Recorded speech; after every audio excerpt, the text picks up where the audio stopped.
Good morning, everyone, and thank you so much. We have a phenomenal turnout, and I think it's because our speaker tonight, Ulysses Dietz, is a phenomenal speaker. I'm just so honored to know you, Ulysses. He is really one of the country's foremost experts on Gilded Age history of all aspects. Whenever I need to know something, we call Ulysses. But I am not going to introduce Ulysses. Leslie Jones is. My real purpose is to welcome back Leslie, and for all of you, she may not want me to brag about this, but Leslie is the mother of a brand new baby, a son named Vaughn, who was born in the first part of July and has been out on maternity leave. She returned on Monday of this week. We missed her terribly, but she's back in the saddle. And we, all of us, I'm really now speaking on behalf of everybody watching tonight's Zoom, we congratulate you and your husband on your brand new baby. And we expect to see all three of you at the office a lot. Thank you, Leslie. Thank you so much, Trudy. And thank you all for joining us this evening for our 2020 Fall Lecture Series. As Trudy mentioned, my name is Leslie Jones. I'm the Director of Museum Affairs and Chief Curator, and it really is great to be back with the Preservation Society. You know, my hands were full for 3 months, but I really did miss both the lectures as well as my colleagues. So it's good to see everyone today. We are so pleased that so many of you have tuned in tonight to hear Ulysses Dietz speak on Elegance and Aspiration, Money, Taste, and Jewelry in America's Gilded Age. Before getting to our esteemed speaker, I do have a few announcements to share. We hope that you will join us on Thursday, October 15th for our next installment, featuring Los Angeles Times journalist Michael Hiltzik as he discusses his new book, Iron Empires, Robber Barons, Railroads, and the Making of Modern America. To register, please visit our website and click the link in our events calendar, or you can go to the adult program page under the Learn tab. Following the October 15th program, we have another program scheduled on Tuesday, October 20th, a little departure from our normal Thursdays.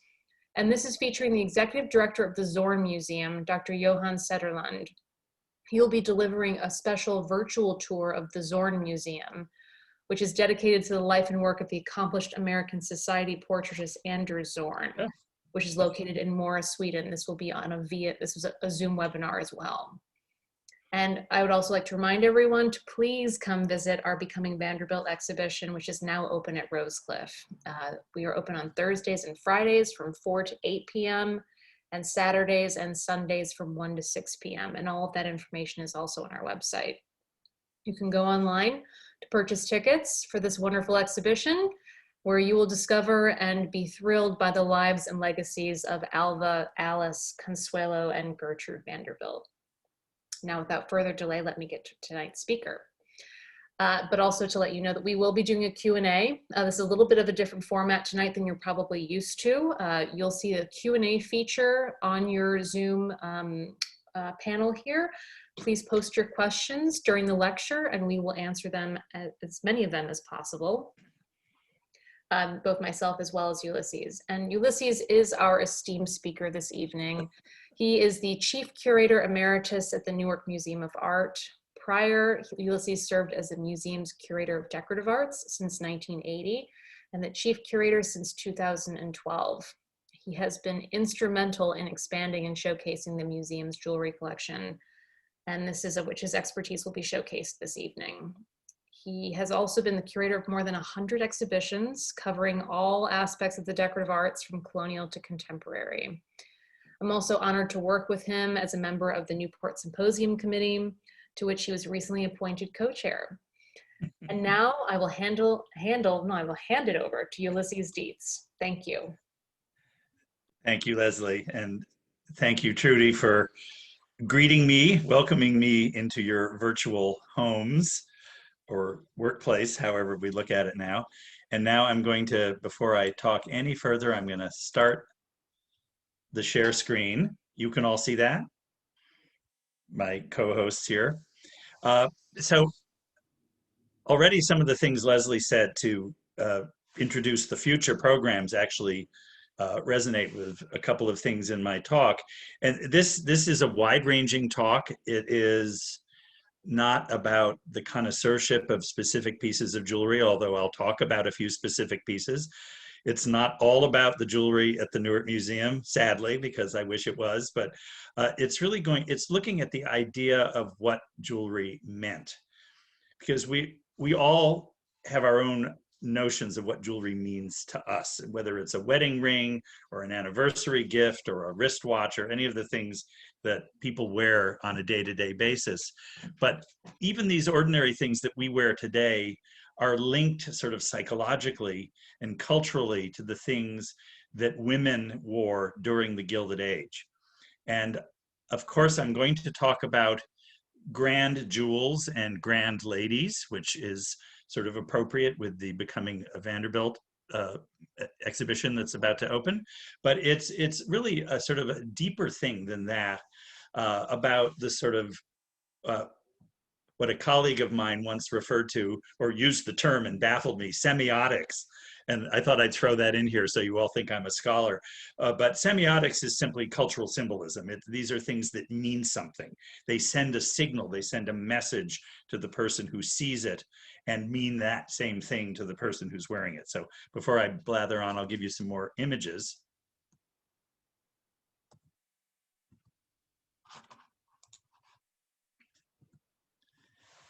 So I'm starting in an odd place, but this has always been a piece of jewelry that I loved. First, I loved it because it's pretty dazzling. This is a necklace of enormous diamonds made in the early 19th century in Paris and given by Napoleon, not to the unfortunate Josephine, who had been cast aside, but to Marie-Louise, his second wife, who did what Josephine could not do, is she gave him a son. She gave him an heir to the Bonaparte name and to the empire he had created. Well, not quite. It didn't quite pan out that way.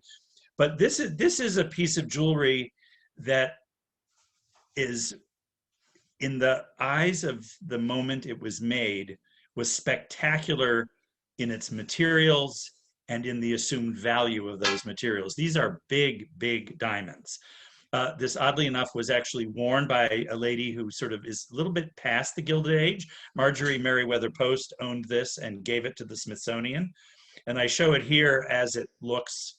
You can go Google this image and get it. You can see these enormous cushion cut diamonds and the enormous pear-shaped diamonds. So here we're talking 8, 9, 10, 12, 13 carats. These are very large stones. And there's a picture of the fortunate empress with the fortunate baby, her trophy son, for whom she got the necklace. And on the right is the original case. And I simply point that out because I was in the storeroom with the curator of the gems and minerals at the Smithsonian. And he was talking about that, and we'd been talking about other gemstones. And I said, "Oh, what's this?" And he said, "Oh, well, that's the case that the Napoleon necklace came in." And I said, "What do you mean that's the case it came in? That's the original. That's an early 19th century French jeweler's case." He said, "Oh, really?" And so this is where the decorative arts curator and the mineral curator have different perspectives, because this is the thing that was handed to that young woman with the necklace in it. And it's all about power. Diamonds are beautiful. The necklace is beautiful. But for Marie-Louise and for her husband, this was a symbol of triumph, of the dynastic need to create male heirs. But it's also a bigger symbol in that jewelry was at this period uniquely the symbol of power and wealth. And wealth and power always go together. I suppose there are people who are powerful who are not wealthy, but that's semantics. And since human beings first decided to ornament themselves with things that came to be called jewelry, the idea of jewelry has become associated with the power of the people in charge. Now, speaking in more modern terms, if you think the 16th century is modern, this is a superb example of that, and I love this. This is purely an online search. of a beautiful young woman who was most likely a teenager still when this is done, Elizabeth of Austria, who became the Queen of France. And this is a court portrait of her done by the great French Renaissance painter Francois Clouet in 1571. And I give you a detail of the jewelry she's wearing, because there were Gilded Age women who sort of mimicked this look, because these Renaissance aristocrats, noble women, were very popular for fancy dress balls in the Gilded Age. But just take a look at what we've got here. Here we have a kind of an array of the kinds of jewels that meant something. And in the 16th century and early on in the history of human use of gemstones for jewelry, big and crystalline and beautifully cut were not really the point. But quantity and rarity were the point. Now, if you look at this close-up of Elizabeth of Austria's bodice, aside from the beautiful fabric, you can see that she has a pendant and chains that are hanging from a sort of a chain, a necklace that is sewn onto her dress. And then she's wearing a choker above that, and they're all matched with pearls, which are among the rarest of all gemstones. And I'll try to remember to speak about this, the idea of the major gemstones that have sort of had this mystique of rarity and value and power, almost mystical power, since antiquity. But these pearls are not just clustered in the sort of little heaps of 5 in the quatrefoils, but also literally sewn onto her gown. So this is a dress encrusted in pearls. Each one of those little pearls would have fed a family for a year in Renaissance Europe. I mean, we're talking hugely valuable. And so it's not just about saying, I'm rich, I'm rich, I'm rich. It's about saying, I am powerful. My husband is the king. I am to be revered and feared, and maybe even worshiped at times. And I'll try to get to that in a second, because there is an association of being anointed, that monarchy, that rulers were seen as assigned to that role by God, being anointed by the divine, and jewelry backed up that. And it's not just in Western culture, it's not just Euro-American culture, but also Asian culture that uses jewelry as symbolic of divine power. But what I'm also interested in here is the colored stones. The red stones are a little puzzling to me because they were a little orangey, and I don't think it's in the picture. And these could be rubies, they could be spinels, they could be carnelians. The fact that they were red was probably the most important thing at the time. Gemology was not very precise in the period.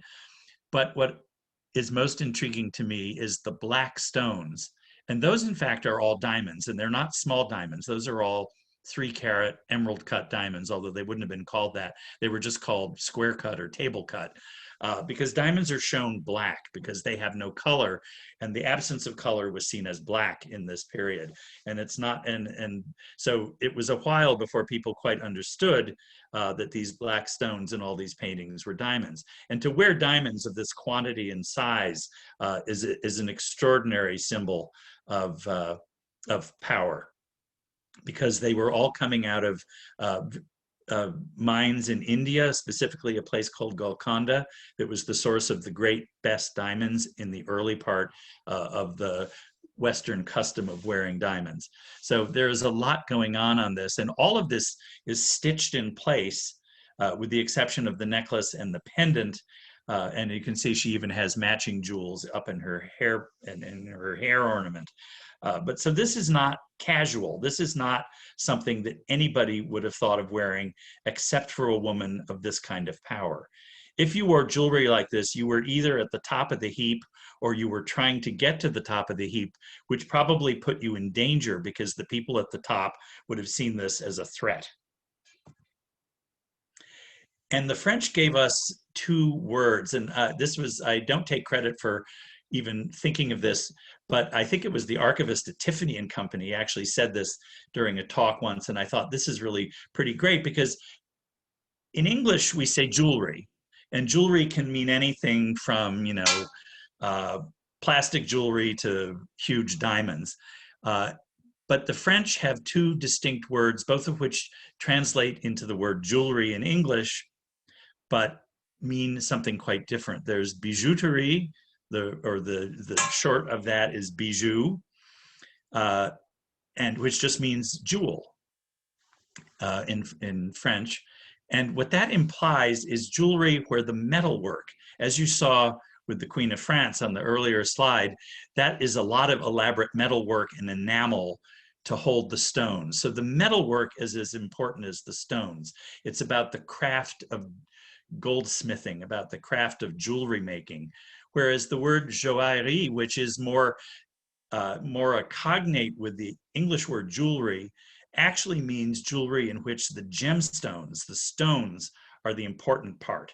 So the Hope diamond in a diamond chain that you see at the Smithsonian, that is joaillerie. That's not jewelry. That's basically geology set so that you can wear it. Whereas bijouterie is really what the Queen of France was wearing in that last picture. And this will come up again as we go through, because you will see the difference between one and the other. The richest and grandest women in the Gilded Age, the most powerful aristocratic women in all of Western history, aimed at joaillerie because gemstones were important. And clearly Napoleon's gift to his second wife was about the stones and not about the metalwork. And this keeps going on. These are two princesses of Wales that I think are quite fabulous with their jewelry. You begin to look at portraits and you begin to look not at their faces, but at the jewels they're wearing. Augusta, the Princess of Wales in the 1740s, a court portrait. She's wearing ermine, and she's also wearing a whole lot of diamonds, and we'll look more closely at that. And then Queen Alexandra, recently the Princess of Wales, at the time of her coronation in 1902, is all decked out. This is not what she would wear to your average party at Buckingham Palace. This is for a court occasion where she is dressed as the queen. Both of these women are wearing jewelry that symbolizes their power as the consort to a king, but also symbolizes their extraordinary wealth because of the importance and the rarity and the sort of miraculous quality of these stones. You've got to realize that in this period, that nobody other than the aristocracy really wore jewelry, and certainly nobody below the noble classes in any country expected to wear jewelry. Jewelry was just not part of your life. And that would change dramatically in the 19th century, and especially in the Gilded Age. Just a close up here. I love this one of Augusta's jewelry. These are, I was trying to think of this as this whole sort of corsage arrangement as a single piece. And I've looked at this picture. It is either a group of graduated diamond devant de corsage, or in front of your chest, sewn on individually, or it is a group of them sewn onto a separate piece of ermine, which is attached to the bodice. She's all corseted. This would be stiff as a board. And of course, she's got matching earrings and a matching necklace, which are all very much in the Parisian taste of the 1740s. But there is a lot of gem material here, all of it set in silver. And it was sort of unimaginable to ordinary people to own one diamond, much less this kind of range of diamonds. And you can see on a close-up of Alexandra, here we have something that is a powerful symbol going back, well, I suppose going back to Cleopatra, dissolving pearls in vinegar to keep her young, but going back to the Renaissance with these portraits of Renaissance noblewomen wearing great ropes of Asian pearls. Pearls all came from Asia or from the coastal waters off of the Americas once exploration was going on in the 16th century and later. And so huge amounts of pearls were being harvested one at a time. Pearls are not commonplace. And each pearl was seen as kind of a miraculous occurrence. So to have huge quantities of pearls in these great ropes like this, just draped over the bodice, was a symbol of extraordinary power going back to the 16th century. Here you also see Queen Alexandra wearing great chunky diamonds wrapped tightly around her neck. The theory being, the the mythology being that she had a scar on her throat that she liked to hide. And so the taste for these high chokers became the vogue and was very much mimicked by all sorts of women in the Gilded Age. And if I have any brains, I will remember to show that again or talk about that again. Also, you see other jewels that Alexandra's wearing. There is the requisite, I think that's an image of her husband and of her mother-in-law and father-in-law in cameo.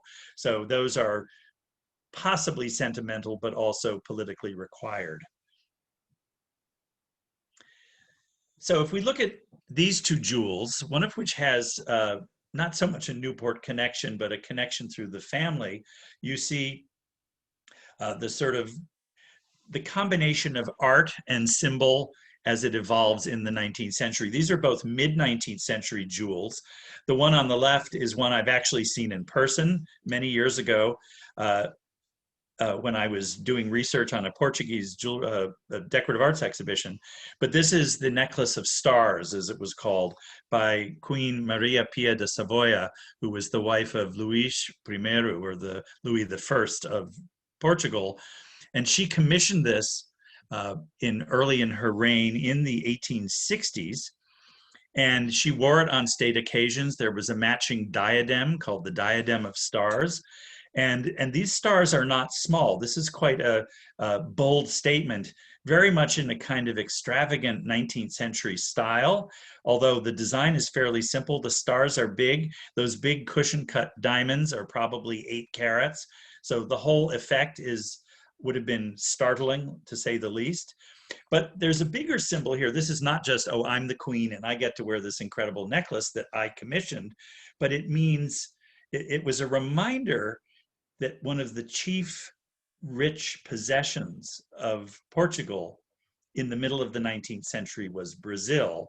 And Brazil was the source of all the great diamonds in the world before the 1860s. So this is a symbol of Portugal's power as the exploiter of Brazil for its incredible gemstones. Brazil was the second great source after the Golconda mines in India, and it would remain the source of great gemstones, well, for a long time, but it would be the second chief source of great gemstones until the 1860s. And if I remember, I'll bring that up again, because I want to have you look at the necklace on the right, which was made in the 1870s, actually also made in the 1860s, but given in 1876 to an American-Cuban woman with roots in Newport named Consuelo Ysnaga, who married the Viscount Mandeville, who would become the Duke of Westminster. And this was a necklace given to her by her groom at the time they married. And it is a fairly simple, sort of discreet, very English in its discretion, circular necklace of big cushion-cut emeralds. But emeralds are one of the big 5 of the gemstones.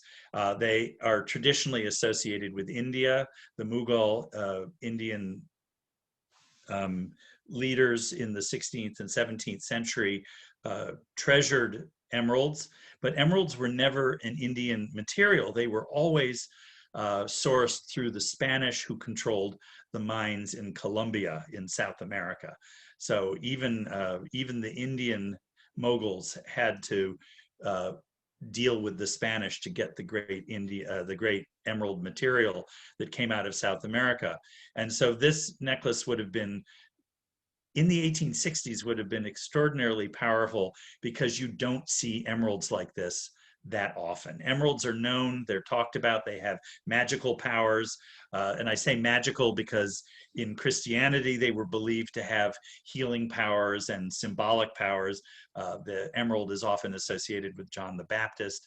But in India, they were seen to have mystical powers and magical powers, and sort of magic and divinity go hand in hand. Now, whether Consuelo Ysnaga, the Duchess of Manchester, was thinking about any of this when she bought this, who can say, or when she was given this. But the fact is that all of that is sort of implicit in this ducal necklace, which only someone like her would have been able to have, until that really began to change. The Gilded Age hasn't happened yet when this necklace is made, and the Gilded Age will begin to change the playing field. Now, just to take a look at kind of two typical pieces, one French and one English, this necklace by a jeweler I know nothing about named Parks in London was sold in its original case. Curators love original cases because often jewelry is not marked and the cases can tell you something about its origins. But this is the sort of, again, discreet and yet glamorous and aristocratic diamond necklace, diamonds mounted in silver, backed with gold, that would have been typical in the third quarter of the 19th century in England. And then this spectacular piece, which belongs to the MFA in Boston, is about 10 inches long, made by Auger in Paris, also diamond set in silver with a gold backing. But this is a flexible floral ornament from the latter part of the 19th century, the last quarter, that would have been worn, could have been worn in a variety of ways, but sort of draped across the bodice. It would have been a sort of showpiece that would have drawn people's attention to the bodice, to the corsage in the 19th century. And it reflects the kind of naturalism that was still very much in vogue in the late 19th century. But both of these pieces are also consciously evoking the 18th century, evoking the sort of ancien regime in France in the 18th century, because the Americans and the British have always had this sort of tense relationship with the French, but they have always mimicked the French and aspired to be stylish the way the French are. That's one of the complications of Gilded Age culture. And so those are European pieces, most likely made for Europeans, although American women certainly shopped in Europe. But here are two American-made pieces that reflect what American aristocrats would own. And I use the word aristocrat in a very, maybe in quotation marks, because we don't have aristocrats. America was very consciously created by a group of semi-aristocratic men who wanted there to be no aristocrats. George Washington refused the offer of being the King George I. He said, no aristocracy, no hierarchy like that. We are all citizens of this country. And basically, that didn't sit well as the Gilded Age began to rise, because all through the middle part of the 19th century, we held on to that ideal of everybody is an equal citizen.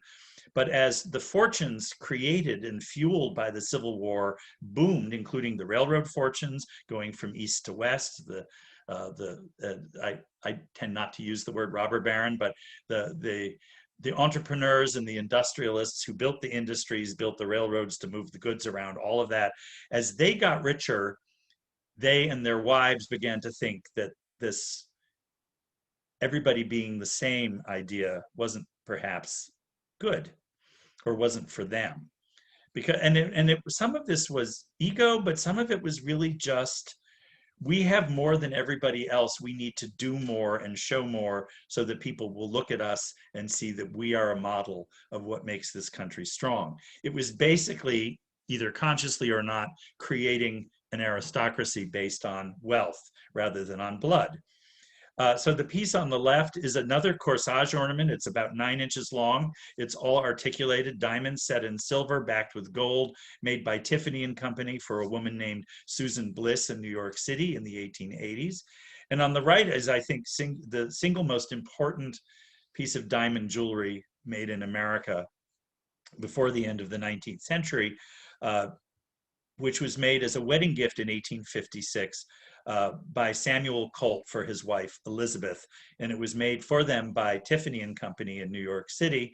And it kind of interestingly evokes, in a more modest way, the Queen of Portugal's star necklace, because it is a necklace of stars. The diamonds, I actually looked this up, there are 39 carats of diamonds in this.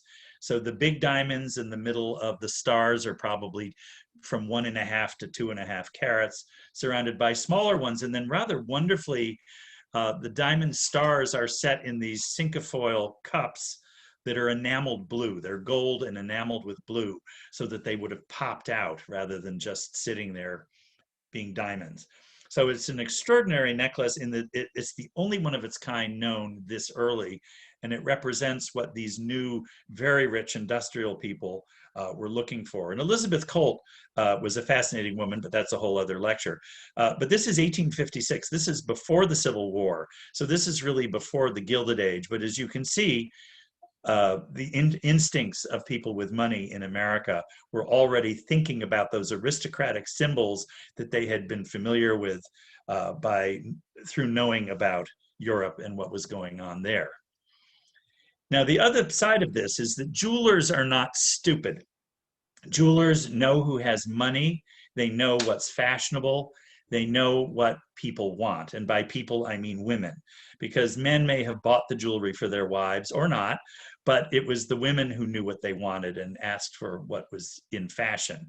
Mary Lincoln was a notorious shopper. In the picture on the right, she's wearing a particularly famous silk ball gown with brightly colored silk flowers all over it and live flowers in her hair. But she's also wearing a parure, which is a suite of jewelry from Tiffany and Company that represented a trend that was very big in the late 1850s and into the early 60s, before the Gilded Age and just on the eve of the Civil War. The Civil War is in the process of breaking out when this set of jewelry is purchased by Mary Lincoln. And this is using tiny seed pearls in neoclassical ovals. And these are all seed pearls that most likely came out of American river shells. These are not Asian pearls harvested out of the ocean. These are most likely American river pearls, and that's why they're small. But the quantity of them used in these three pieces, this is an era when women would wear a necklace and a pair of matching bracelets, and possibly a brooch to go with it, which Mary Lincoln seems to have.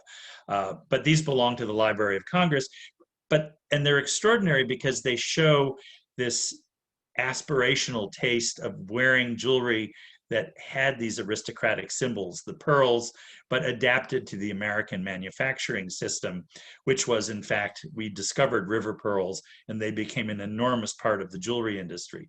So Mary Lincoln is in this odd position of basically being a middle-class housewife with aspirations to aristocracy, which her husband sometimes didn't appreciate because it cost him money. And you leap at the other end of this, at sort of the full-on high middle of the Gilded Age, and you get this particular character, one of my favorite people, one of the most fascinating and elusive characters in the Gilded Age, who I'm sure has nothing to do with Newport at all, because I don't think she would have been welcomed here. But this is Arabella Worsham Huntington. And I talk about two real husbands and an imaginary husband whose name she took. And this extraordinary photograph of her as a middle-aged woman, always wearing spectacles, always, in every picture of her, she's wearing glasses.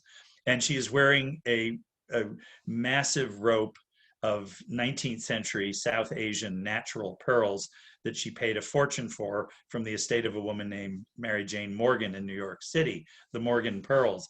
And she probably paid $150,000, $200,000 for these ropes of pearls in the 19th century. And on the right are drawings of two necklaces using two of the big five, rubies and sapphires, that were promised her as a wedding gift when her third husband, well, I'll explain, when her third husband finally convinced her to marry him in 1913, when they were both well into their 50s. These necklaces, unfortunately, don't survive, but you get a sense that you're looking at 18th century style jewelry manufactured in the late 19th century or early 20th century, possibly in France, but possibly in the United States. There were jewelers who could do this. And the two of the big five, rubies and sapphires, which are actually the same material, they're both corundum, not carborundum, corundum. They're just different colors of that same mineral. But these are the sorts of things that were modern, but looking back to the 18th century, looking back to those aristocratic models that they knew and aspired to. So, and I wanted to, let's toss in a few images of people's houses because, and I will only do this for her, because Arabella was a fascinating character. Arabella was born in Virginia. She was Collis P. Huntington's mistress. He was one of the great railroad barons. He was old enough to be her father. And he built her this house and paid for this house, which was legendary. It ended up being owned by John D. Rockefeller and his family after Arabella moved on. So this is her first house off of Fifth Avenue in New York, where the Museum of Modern Art is today. When she married, when Collis Huntington's wife died, she married him and they together built this house, which is where Tiffany and Company is today. And then she became a serious collector, and we'll go on to that. But Collis Huntington died, and his nephew, Henry Huntington, who had been in love with Arabella for ages, took her to California. And before they were even married, they built this house in Pasadena in San Marino, which is now the Huntington Library and Museum in the early 20th century. And so she was a Gilded Age powerhouse, both in terms of jewelry and in terms of her house building. And these often go hand in hand. But the point I'm making here is while Arabella, because of this scandal of being Collis Huntington's mistress, was basically shunned by New York society, was not shunned outside of New York, where her money spoke louder. And that thing in America that is true in spite of all of society's efforts is that we invent our own aristocracy based not on lineage and titles, because I'm sure there were people in the Gilded Age who regretted the lack of titles, but we didn't have them. Well, I'll get to that. So in a country without aristocrats, we tended to create them. Now, this relates to something Leslie said. This is Mrs. Potter Palmer, who was born Bertha Honore, family from Kentucky, but they moved to Chicago early. She was born in Chicago in 1849 and became sort of the queen of Chicago society. And one of the things that she was most famous for was her jewelry. Now notice in both of these pictures of her that she is wearing a choker of pearls. So that symbolism has carried on from the 16th century forward. And what you can't quite see below the choker in the left-hand image, I can't even see it, but it was a famous object. It's a diamond cage holding a huge pink pearl that was one of the treasures of her collection. And so Mrs. Palmer became this sort of icon of the Midwestern self-made aristocrat.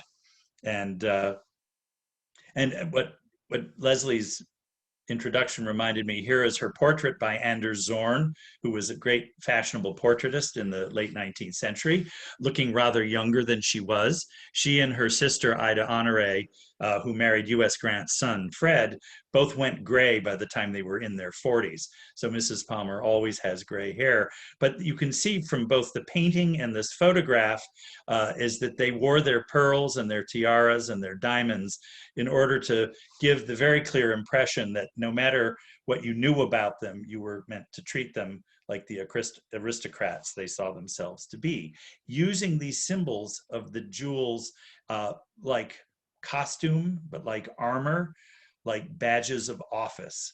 And when you wore stuff like this, you were telling people in no uncertain terms how they were to treat you.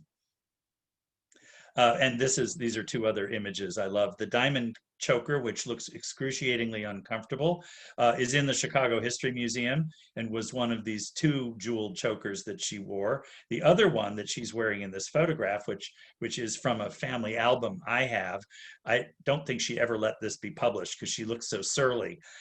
It's why I like it so much. But she's wearing another diamond choker set with large Asian pearls.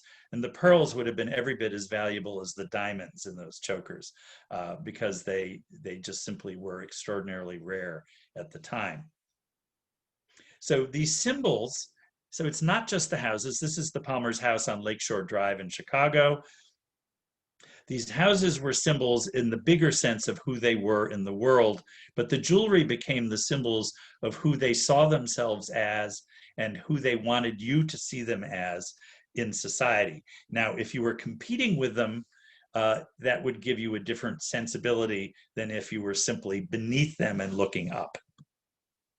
Because society was a contact sport, and I'll bring us back to Newport for a moment, because these are both sort of tantalizing images, one of Alva Vanderbilt, who built Marble House in Newport, and Caroline Astor, who lived in Beechwood.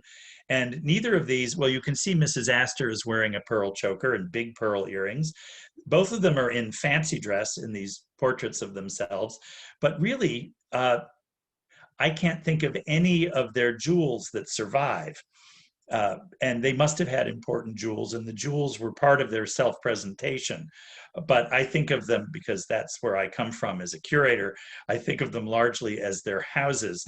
And you know the houses they lived in Newport, but here are their houses on Fifth Avenue, New York, which became the sort of the field of battle for society in New York City was Fifth Avenue and all of the side streets that led off it. The Upper West Side, as glamorous as it was in the late 19th century, was not a player in serious society for the most part. But these are the two big houses, Alva Vanderbilt's little chateau, which was indeed the first house of its kind in America. Not a new idea, but new for us. And then Mrs. Astor's double house on Fifth Avenue, built for her and her son, which was built substantially later than the Vanderbilt house, because Mrs. Astor had to move uptown and keep up with the Vanderbilts, which must have pained her. And the reason this is happening, the reason society and the jeweled symbols of society were so significant was that everything changed in a generation here. Things changed in a generation in Europe too, but not exactly in the same way. Money could change, power could change, but cultural status, social status did not change so rapidly in Europe. And these two pictures here, I point out because these are both women named Julia, separated by a generation, and both of them are wearing substantial jewelry, but they were perceived in very different ways in their lifetimes. Mrs. Ulysses S. Grant, who's my great-great-grandmother, was a country girl, a planter's daughter, a slave owner's daughter from the far western frontier in Missouri, born in 1826. And by the 1880s, here you see her in the years after the White House, after her husband's presidency. She's wearing a large rope of Mexican pearls that her husband bought her when they went to Mexico, anyway, after their round the world trip. But she's also got a big diamond pin and something else going on there. And she has a diamond crescent in her hair. So she has armed herself with all the symbols of upper class jewelry, even though she and her husband were never fully embraced, although they were in fact embraced by William Henry Vanderbilt, who was quite a close friend of U.S. Grant's. And then to her right, you see her granddaughter, named for her, the eldest grandchild of Ulysses and Julia Grant, whose name was Julia Grant. And she, in fact, becomes, like Consuelo Vanderbilt, one of the dollar princesses at the end of the 19th century in 1899. Because of her aunt, Mrs. Potter Palmer, her mother's sister, she is taken to Europe, where she meets, and I would say falls in love with, but she meets and marries a Russian prince by the name of Mikhail Cantacuzene. And indeed, they're married right in Newport in two services, one Russian Orthodox and one Episcopalian. And Julia here, not at all looking like a girl who lived in suburban New Jersey when she was a little girl, but looking every bit the part of a St. Petersburg princess, is wearing a pearl choker with a large rope of pearls below it, given to her by Mrs. Potter Palmer as a wedding gift. So she has all the symbols well in place. And I'm sure part of the allure of going to a country like Russia and being far away from everything she had ever known was made palatable by the notion of being a princess and having the jewelry to go with it. So here you see their houses, Mrs. Grant's house on East 66th Street and Julia Cantacuzene's castle in the Ukraine on 20,000 acres, 8.5 hours from the nearest train station by carriage. So what happens in this era, women at the top of the social ladder embrace these symbols of aristocracy that have precedents going back centuries. And eventually, the idea of old money, which is sort of reborn in the 19th century, begins to blur, because it's just the competition from all of the new money and all the new symbols that are being purchased with this new American money just really begins to collapse. And no matter what you say, the idea of the 400 only really matters to the 400. It only matters to a very small group of people who may have gone between New York and Newport, but there are a lot of rich people in the country who basically don't really care. Mrs. Palmer cared and decided to crash Newport, but Jane Stanford, Mrs. Leland Stanford, whose husband made his money in the railroads moving west, loved jewelry, loved being rich, had a huge house, and basically didn't worry about it beyond that. Whereas you get somebody like Mamie Fish, Mrs. Stuyvesant Fish, who had a great house in Newport.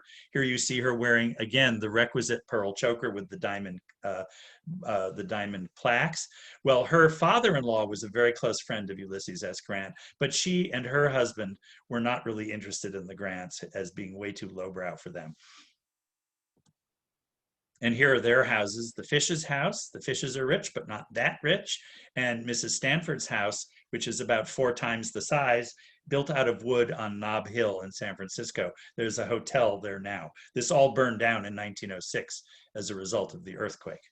But the Stanfords lived in this mammoth house, 40,000 square feet, that went along with her jewelry. And I make a point about Mrs. Stanford's jewelry because ultimately, in this country, money trumps blood one way or another. However much the battle goes on, eventually the money wins. And Mrs. Stanford did the most extraordinary thing, which must have, in the time when it was done, must have embodied who Americans were in the minds of European aristocrats, because they found us often very puzzling, sometimes charming, but often puzzling. But when Mrs. Stanford, in memory of her son, decided to endow the Stanford University Library, sold her jewelry, but before it all disappeared out into the marketplace, this extraordinary collection of Gilded Age jewelry was painted life-size in this enormous portrait, which still hangs today in the Stanford University Library. Someday I'm going to go there and take a look at it in person. But the whole idea that not a portrait of Mrs. Stanford in the library, the patroness of the library, but the portrait of the jewelry that paid for it. This is a very American way of looking at who you are, because this jewelry was a powerful symbol of who her husband had allowed her to become. And I know that sounds very sexist, but that's the way people were thinking at the time. These were very strong women who had to work within the rules of the society in which they lived. Then the old symbols of aristocracy and symbols and jewelry that became symbols of this kind of power and wealth that ruled the world tended to attach themselves as their original owners died off. Old jewels went to new owners. And this is one of my particular favorite pairings, because on the right you have this mammoth life-size corsage, a corsage ornament, but a corsage of, that's why we call them corsages, is that it really means a bouquet for the corsage, is this life-size bouquet of Brazilian diamonds made for Napoleon's niece, Princess Mathilde, who married Prince Demidov, left Prince Demidov, went back to Paris, and then had this great piece made by the court jeweler in the 1850s, the single greatest piece of naturalistic mid-19th century jeweler, some 3,500 Brazilian diamonds, all of them shimmering. I've held this in my hands, and it's huge. It's an extraordinary thing, and I think the greatest jewel of its time. So when Princess Mathilde dies, and remember, she is a princess after a fashion. She is a Napoleonic princess. So she's a princess of a title basically created by her uncle. But when she dies in 1904, Cartier buys this piece of jewelry and sells it to an American princess, Mrs. Cornelius Vanderbilt III, Grace Wilson Vanderbilt, who is seen here leaning, I love this, leaning casually on a high stand.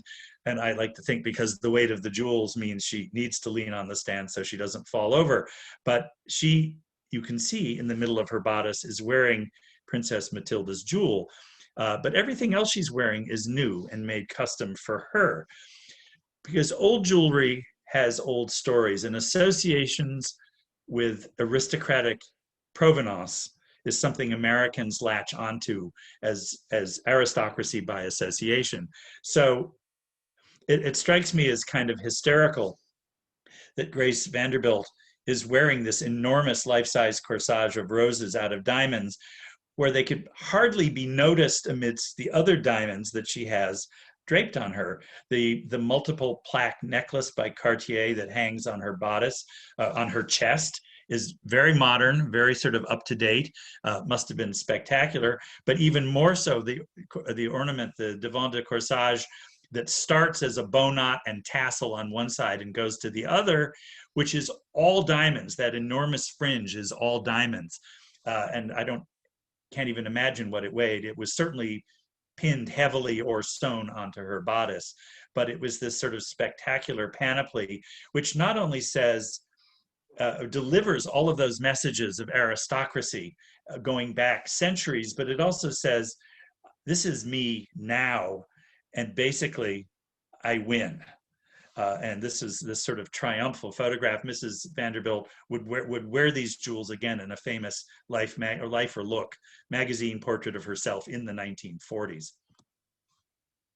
So moving to slightly less grandiose terms, this kind of ancien regime jewelry, this aristocratic jewelry that carried those ready symbols of the aristocracy, continued well into the 20th century and carried on for the wives of industrialists and small town magnates. This Theodore Star brooch was worn by an industrialist in Newark, New Jersey, made in New York, worn in New Jersey. This is Mrs. Shanley when she met the Pope. And I always tell people the Pope gave her that decoration, but the diamond in her hat reminded the Pope who she was.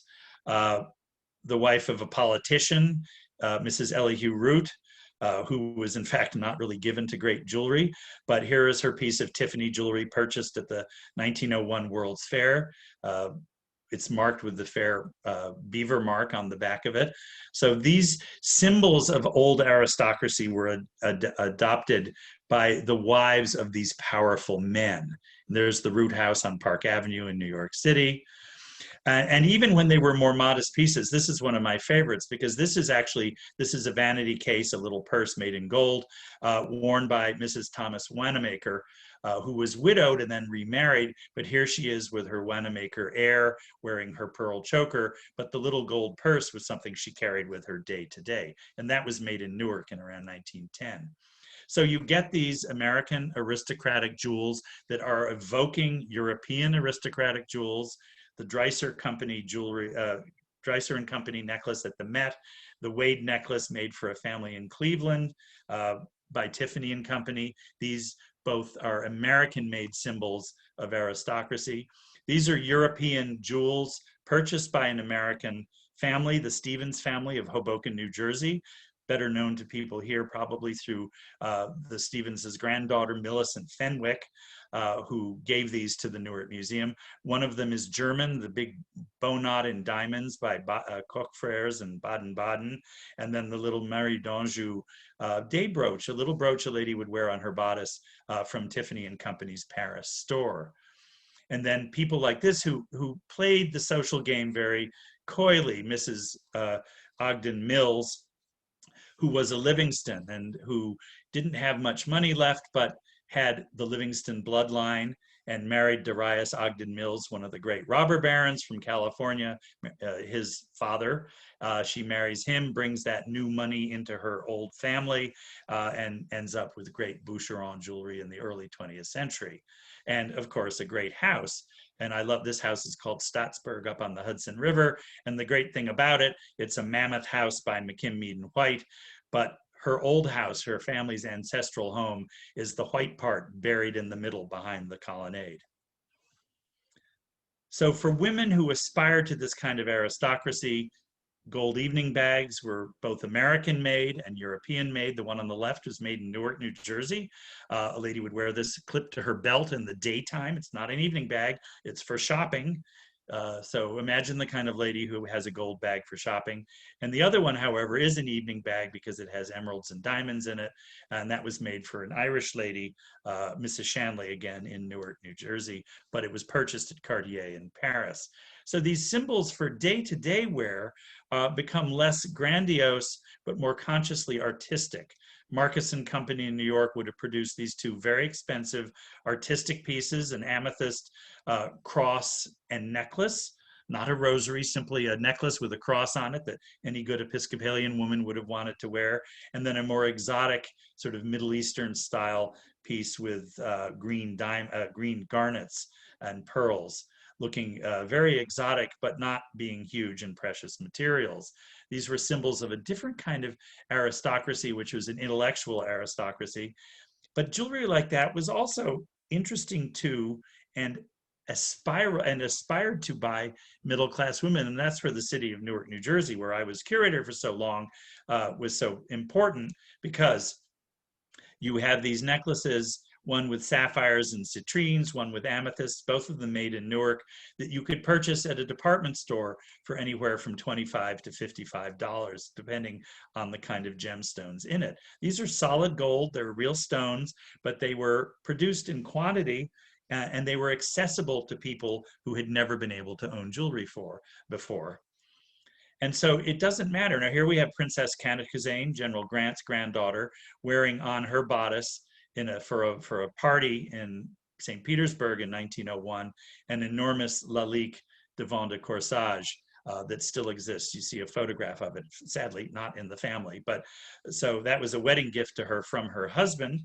But whether you get this kind of very aristocratic, high-end European piece, or its middle-class counterparts, this modern design that is not based on jewels, it's not joaillerie, but it's bijouterie. These are pieces that are they're about the size of a quarter, but these were available in every good jewelry store and every good department store across the country, and accessible to women whose husbands were not rich, but had enough money to buy them something beautiful.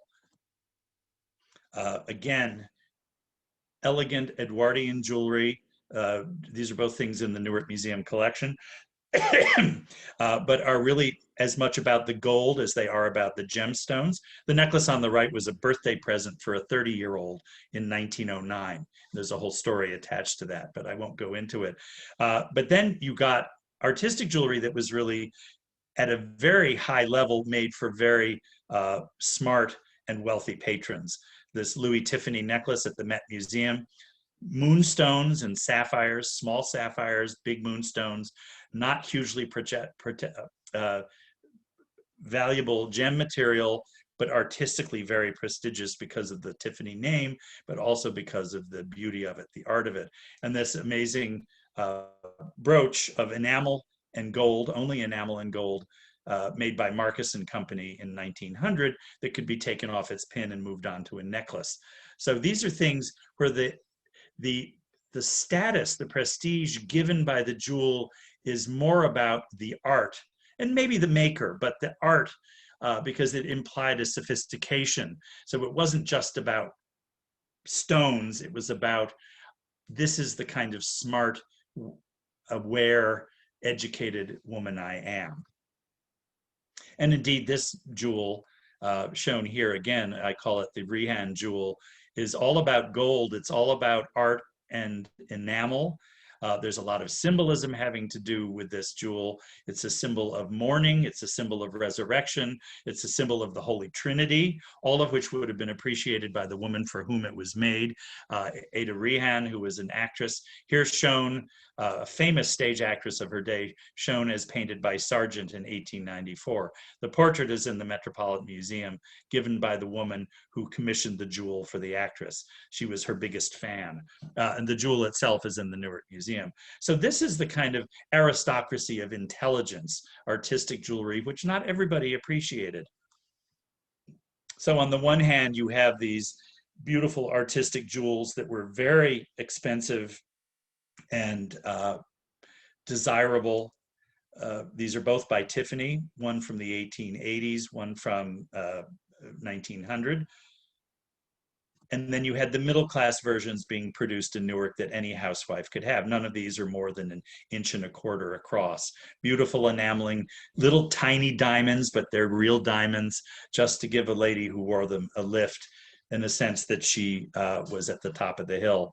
So whether you have this middle-class jewelry like this sapphire brooch from Newark, the size of a quarter, or a more artistic, aristocratic, intellectual jewel like this horn and river pearl hair ornament by Lucien Gaillard in Paris.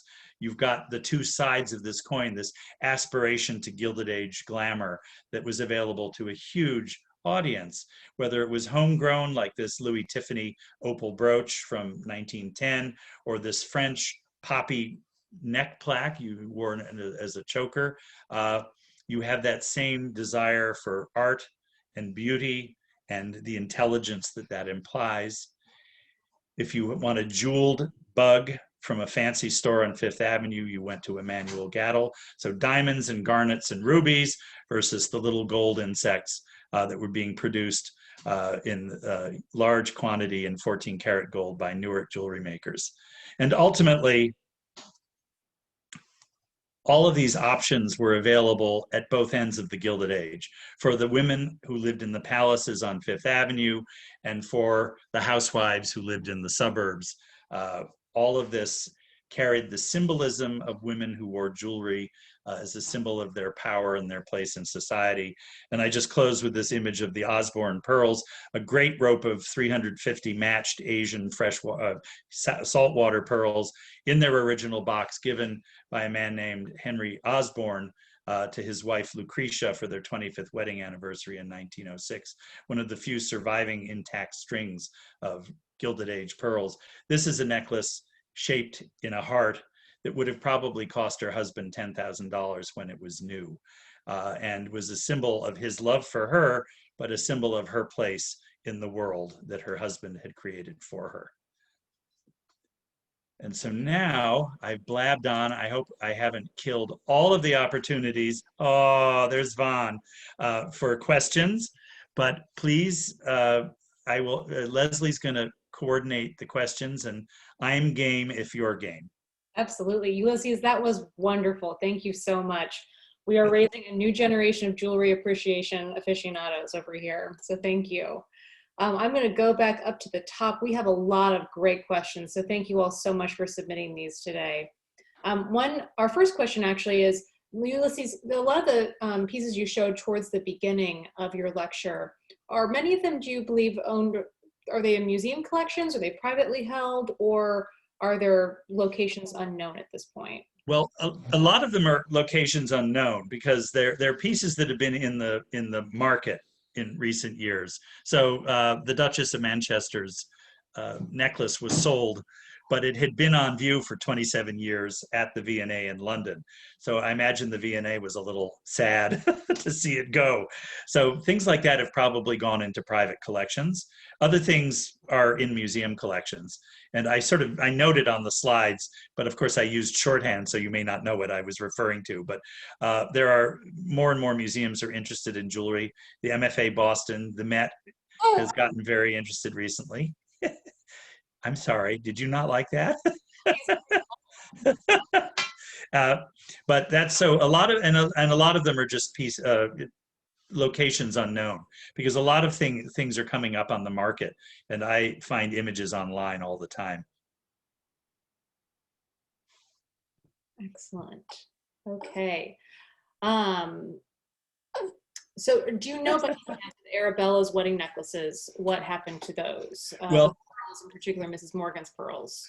And what's interesting about that is those are in the archives at the Huntington Library.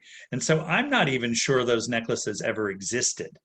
The story is that they were part of Henry's wedding gift to his wife. So I'm assuming, given that she loved jewelry, that they were made. But my guess is that after she died, they were broken up and monetized, as the word goes, in order to add more funding to the Huntington Library, which was her great passion. Oh, and the baby just vanished. Into the night. Yes, I think he's had enough jewelry for this evening. Are any of Mrs. Huntington's jewels in catalogs, or are there any great publications you can direct some of our viewers to learn more about jewelry and the history of it? Oh, unfortunately, no. I mean, there's a great new book, or I found it a fascinating new book about the Huntington family as collectors. And Arabella Huntington and Collis Huntington had a son who she pretended was somebody else's son, her first husband, who didn't really exist. But he became Archer Huntington. He was adopted by Collis Huntington, and became her heir. And he became a huge museum supporter and a great expert in Hispanic material. And I think all of her jewelry went to him ultimately. And some of her things, her objects went to other museums, but I don't think I've never seen a piece of her jewelry. And I never even thought about it. And that's why the curator, or one of the researchers at the Huntington Library, has been trying to find the Morgan pearls. So that what happened to that great string of pearls. But of course, the value of those pearls plummeted in the 1920s. And so the necklaces may have simply been broken up and sold off.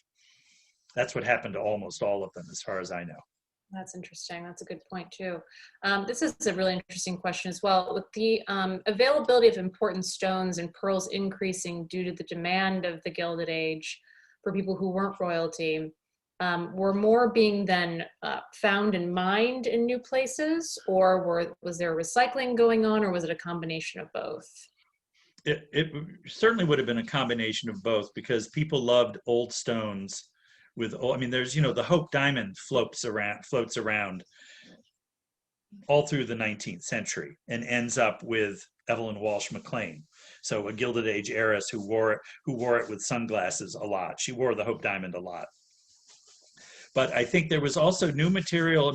The mines were hugely active all through the 19th century. And something I forgot to mention is that in the late 1860s, a new source of diamonds, which is the one we all know, which is the Kimberley pipes, or the pipes, the rock formations of kimberlite in South Africa, opened up diamonds in a quantity that has never existed on Earth before.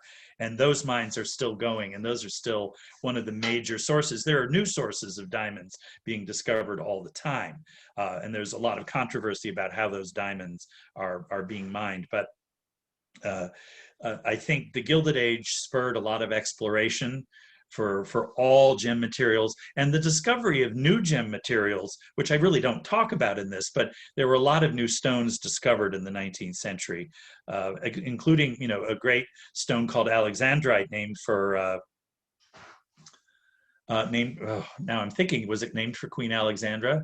But it was a new stone discovered, and then tanzanite discovered in East Africa. And so the quest for new materials carried on and continues today.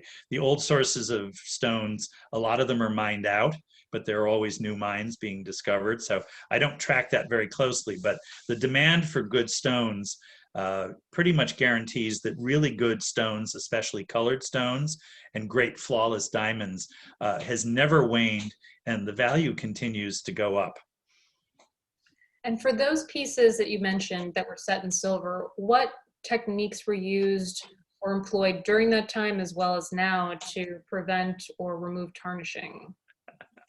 I was afraid you were going to ask that.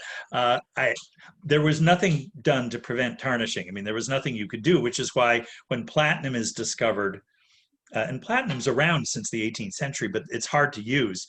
So when they figured out ways to use platinum for jewelry at the end of the 19th century, sort of 1900, 1905, very quickly silver drops away because platinum doesn't tarnish. So really the only way to clean jewelry when it's old silver set diamonds is it all has to be polished microscopically by hand. So it's hugely expensive to maintain. So in museums, you will mostly notice that old diamond jewelry is dark, that the silver settings have been allowed to go black. And now that's become sort of a fashionable thing with modern jewelers, oxidized silver. But that wasn't the intent originally. It was just a labor thing. And then platinum eliminated that problem. And segueing into part of what you just responded with, what museums in the US would you direct our audience to go see some of the best collections of jewelry? Well, of course, the problem is often, I've noticed the archivist from Tiffany & Company, who I follow on Instagram, has been like digging around in museum archives online to see what she can find. And she's been finding jewelry in places I didn't know had any jewelry. So there is jewelry kicking around in museum storerooms because very few museums are interested in their jewelry. The few that, Newark is certainly interested. We have a jewelry gallery. We have quite a lot of jewelry out, but the Met has jewelry scattered around. They did a great jewelry show last year, and there's another show that's still up on jewelry in America. But things will change with time. So there aren't very many jewelry galleries that are dedicated. MFA Boston has a jewelry gallery, but it's just a small sampling of its collection at any time. But Boston has a dedicated jewelry curator whose job full time is to look at jewelry globally and across all history. So Emily Storer, she's quite young, about to have another baby, and but she's going to be somebody to watch, and the MFA Boston will be somebody to watch in future. That's great, especially for our Newport listeners. They can go to MFA Boston right in their backyard, essentially. With the 19th century in general, too, in the Gilded Age, when would you say did the American jeweler really enter the scene? We have Tiffany, of course, but who else was also a predominant jewelry creator, designer, and producer? Well, that's the most. The prevailing jewelers, and I say jewelers because there's not just one, in America in the 19th century are the ones nobody knows the names of. I mean, I do because they were mostly in Newark, New Jersey, but in every city had jewelry makers who made jewelry for this enormous rising Gilded Age middle class. And Newark produced millions of pieces of jewelry a year aimed at that middle class market, mostly in 14 karat, but in 18 karat as well.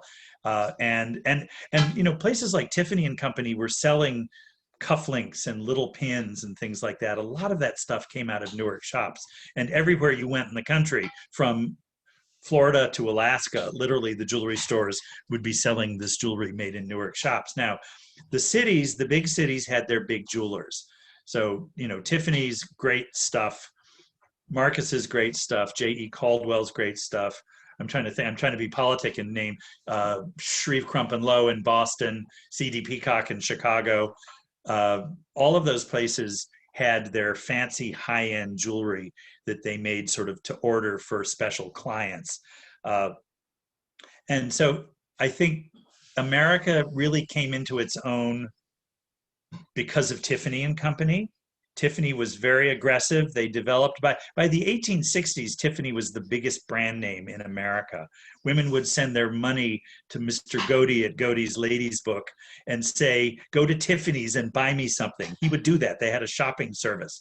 So, but Tiffany didn't start expanding into other stores until well into the 20th century. So I think each city developed its own big jewelry maker. New York City, because of Tiffany, because of Marcus, because of other manufacturers who had street shops on Fifth Avenue, they became the great names. But it's a very complicated industry because every city had its own big name, that if you wanted a status piece, you went to that jewelry store and you bought their name and you didn't really know who made it. There's a lot of anonymous jewelry made in America, whereas if you were really fancy and all wealthy Americans traveled, you would shop in Paris, which is why Tiffany had a shop in Paris. So you might go to Paris and buy Tiffany jewelry in Paris, even though it was made in the US, shipped to Paris, and then bought there. So it's one of these things that there hasn't been enough done. The books that have been done are kind of wonderful, but they really focus on a couple of dozen big houses in Europe and in the United States, and not the vast world of people who were actually making the material that was being sold in all of these retail places. And a lot of the big gemstone jewelry came out of the sort of a relatively small handful of big houses, because that was a very niche market. That sounds very modern. Sounds like my daughter speaking when I say that. A really niche market. Well, we have so many more questions that have come in, and they're all wonderful. I apologize we're not able to get to all of them this evening because we're just about at the 6:45 mark. But I want to thank again, Ulysses, for your time and the effort you put into putting together this wonderful presentation. I surely enjoyed it so much, and Trudy as well. We can all give a little silent round of applause for Ulysses. Thank you. I want to thank everyone again for joining us this evening. If you enjoyed this lecture, especially Ulysses, we do ask that you consider making a donation to the Preservation Society to help us continue to put on these lectures as well as serve our mission. You can do so by visiting our website, but you'll also find in your inboxes shortly an email from us thanking you again for joining us. Every little bit counts as we continue to maneuver our way through what 2020 has thrown at us. We hope to see you again next week, and please have a good night. Thank you.